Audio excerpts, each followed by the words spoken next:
so far up, because of course you don't want them taking the brunt of the damage.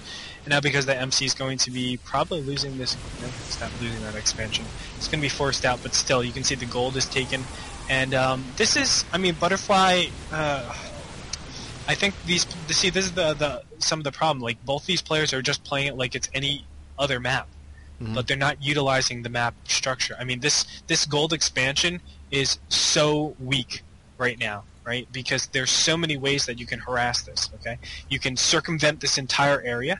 And yes, like, the Taran has a mobile force, but if you look at it, like any other place where Protoss can hit, it's a narrow choke. They cannot be attacking or defending into those narrow chokes. So it's really nonsensical for this Taran to be doing a bio. They really need to switch to some sort of tech, either tank and Thor. I mean, the biggest thing would be Thor, I would say. Thor gives you that, like, solidness to your build. But right now, how it is, doing this Marine Marauder, being pulled in like 10 different directions, it is just horrendous for this individual Taran player, and now his command center does die. But you can see, like, just the reaction, it's impossible to be able to defend this location. And you can see that MC is doing, he took that top left, he's doing this type of harassment build, High Templar build, right? You're going as far as away from the individual players, so it enables your High Templars to, you know, attack, and enables a lot of time and a lot of space to be traversed for your High Templars to go ahead and storm armies as they come in. So I really, really like this play by MC. He's actually performing his build pretty decently. I think this Taran is just a cookie cutter right now, and it's really, really a shame. But you can see some really, really nice High Templar storms going on there. Again, it's because he didn't take the... Think if he took that gold, it would be completely different. He wouldn't have this option to go ahead and High Templar storm all of these Marines and Marauders. And what you're effectively doing is taking away mana of the medevacs and postponing any pushes by this individual player. And of course, you see these like really cute harasses. These Vikings are going in, but still, like, defensively, MC is looking extremely, extremely strong. But he is caught out of position right here. I just think, like, theoretically, I say he's extremely strong. But as I say that, he looks like he's getting smashed, right? Right.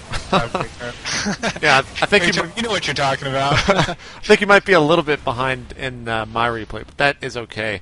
Now we see, of course, you mentioned a lot of High Templars in there in the while you're analyzing that. As a Taran player with High Templar out on the field, is there anything you do specifically once you see a storm drop down on your army? Do you stim and run back? Do you stim and run forward? What advice can you give kind of to the lesser players out there on what they should do in regards to stim, or in regards to Psystorm? Excuse me. Well, it's really all situational. You have to take it what's just. Compare the two. If I go forward, how much money is that going to yield me? If I go backwards, how much money is that going to yield me?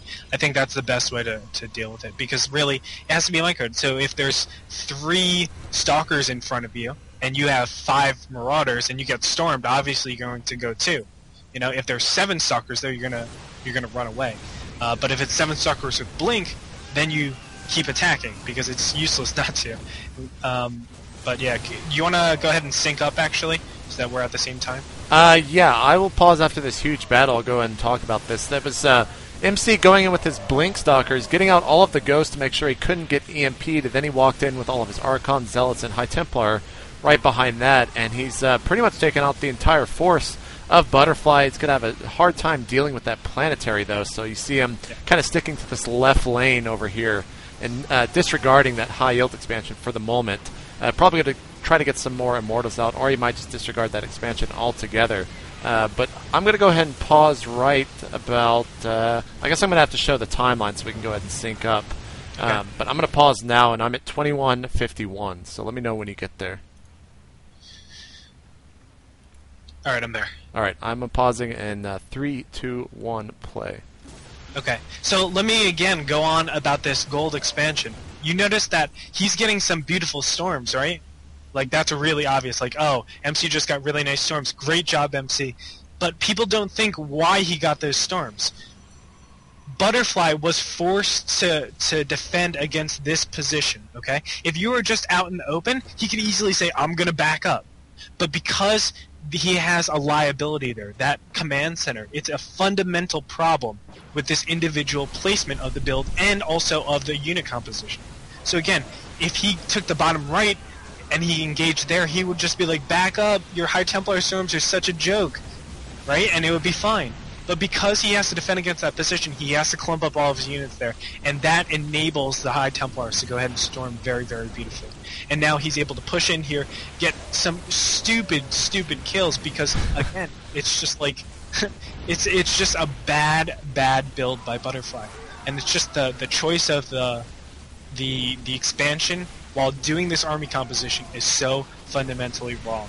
And that's why you see MC just pulling away with this High Templar build. And I don't know if he actually meant to do the High Templar. It was like, oh, he's taking the gold, I'm going to do High Templars. I don't think so, because he did that way before. But still, just based on how he's using it, it just flows very, very beautifully for MC because of this stupid expansion placement. I mean, it's garbage. And now you can see, remember what I said, he needs that power in the defense to be able to hold a place. Now you see 1 billion bunkers being placed. That's so dumb now, right? It like negates all of the movement of your particular army. So it's like I could be doing this army composition and making 4 bunkers and being completely defensive, not even guaranteeing my position, or I can go ahead and make siege tanks and Thors and actually do something about it. It's like it's just so stupid to stay on this.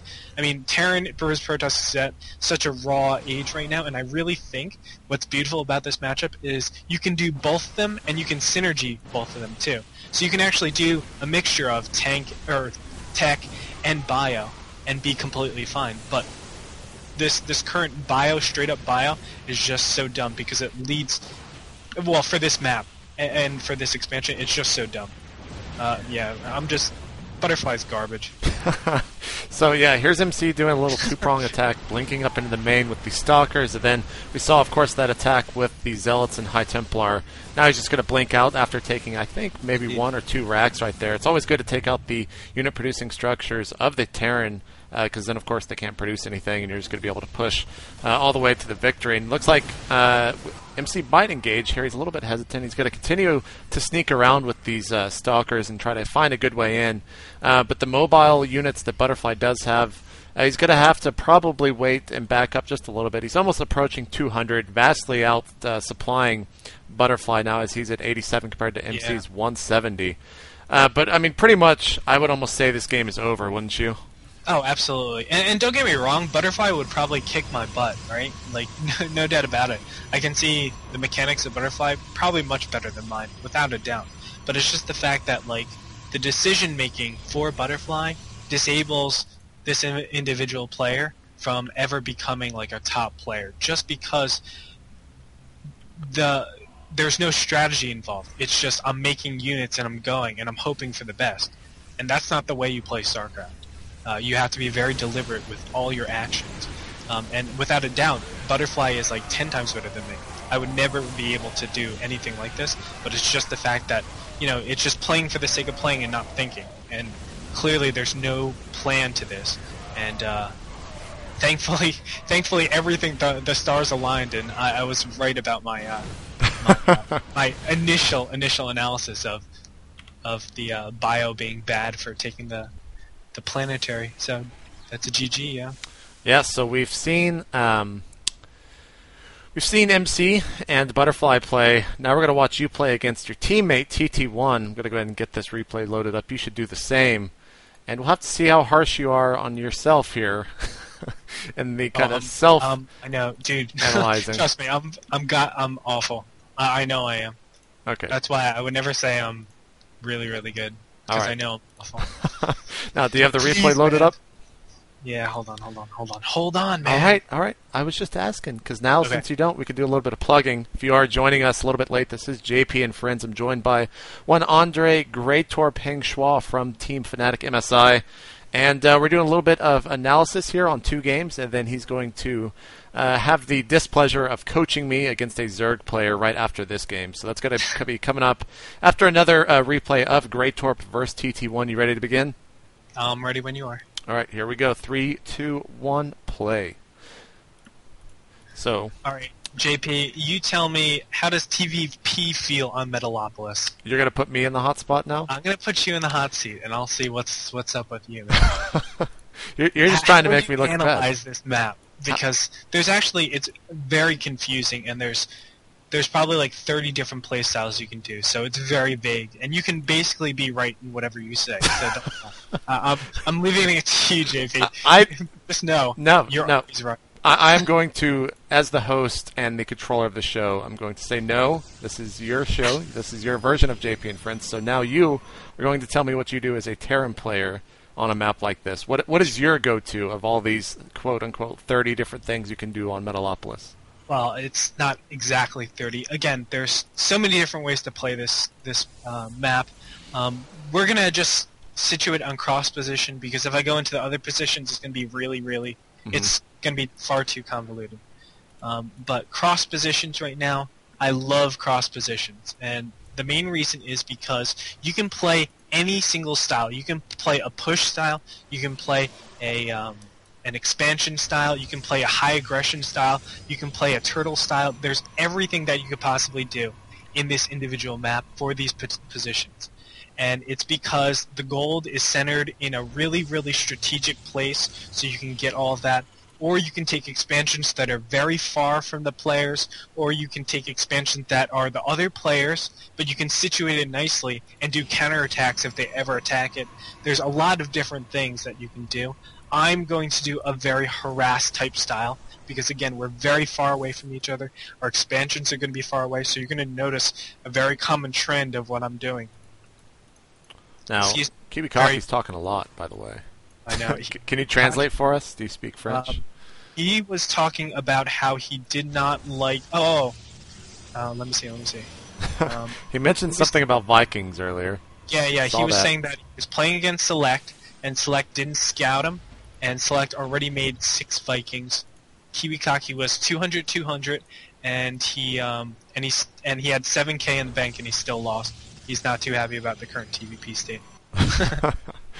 But yeah, that's what he was, and then he was just talking about like Marauder and stuff like that. But all right, so I went to Refinery first and then Factory. I don't suggest this actually, but it's because I've been playing TT1 for so long. I know his style very well, so I rolled the dice very well. He does the same with me, but it's always like this. Like we both roll the dice with each other a lot more, and try to cut corners just so that we can get that tiny advantage, so maybe we can be a little bit more effective. That's really the basic thing. So you can even see me not scouting, because I know his overall timings of all of his builds. So I'm not really worried about particular things. Not saying that he's not capable of cheese, or he hasn't done cheese against me, but I just know what he likes to play, and he knows what I like to play too, so he's expecting everything that I'm doing right now. Now, in terms of practicing with your team, how much do you... is it something that you like to do, playing against your team all the time, or do you actually think it's kind of hurting you in the long run, that you're only used to one style, so to speak? No, I think it's very beneficial. It's just you have to choose your friends correctly. I think that's the biggest thing. Because everybody offers a different style. Everybody is very unique. I mean, there's overall genres of styles. Everybody's pretty unique, and they can all offer a specific thing. But once you feel that you've maximized yourself against a particular style, i.e. you can destroy that every single time you play it, get rid of it. There's no point in going ahead and playing against them. Because all you're doing is reinforcing stuff that you know. So it's like, hey, JP, do you know what 2 + 2 is? Great. All right, I'm going to come back tomorrow and ask you what 2 + 2 is again. And you have to tell me again. It's like... That's a good point. I don't think anyone has ever actually mentioned that.